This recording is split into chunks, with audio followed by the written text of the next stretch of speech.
Yeah, one other question. Bit of a loaded question. Do you think we're more likely to achieve the vegan world we all want if we focus on system change above individual change? Above, like majority system change? Yeah, to create the vegan world we want, do you think the focus should be on system change or working individually one by one? Well, it depends on, well, it doesn't have to be one or the other, basically. So you need advocacy, you need to change the minds of people, you need to get them on board. Like, you can't necessarily have systems. It would be great if you could just switch the system, but then you need, in order to have policy change, you have to have, like, from the grassroots support. Otherwise you just look crazy.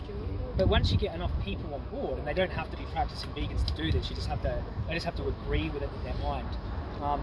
Then they work together. You can't have a vegan world without system change. You know, because once people can just buy it from the shops, and it's not illegal. Yeah, I don't even think you can have a vegan world with system change.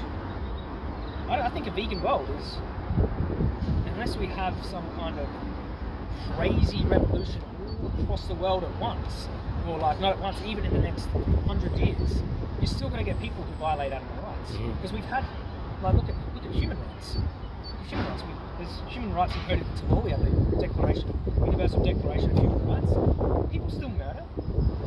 People still violate human rights. It's not a shield to stop people from violating animal rights if we change the system. People will still be doing what they do, just underground. It will be illegal. That's the point. So we think of vegan world. Really, what we should be thinking of is animal rights. That's what we need. So that if someone cuts a chicken's head and eats them, they go to prison. Right? It's a deterrent, and that's what we have for us.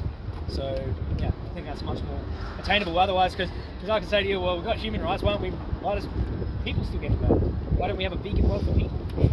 Because humans will always be human beings. You know, so. To stop these subsidies to farmers and subsidies to the fishing industries and the political side of everything as well. Oh, of course, like we're talking, subsidies are part of it. Supply and demand. The subsidies don't actually cancel out completely supply and demand. The supply and demand matters. You know, they don't have infinite bailouts like people think. Like, of course, once you get to a certain degree, supply and demand matters as well. But yeah, that would be a huge help. Targeting subsidies, direct action, disruptions, you know, vigils, advocacy, politics. Like, these are all arms. Like, there's no one solution. Like, I always thought, yeah, vegan activism and vegan advocacy. No, you know, I'm like, that's the way. But it's like looking at one tentacle of on an octopus of arms. Yeah, they all have to work together. So, yeah, I think that answers your question. It does. I don't think it's one or the other. No. You need both of them. Yeah. And I think we need, and not every activist can do everything. No. So we need groups doing each. For the record, I agree with you completely.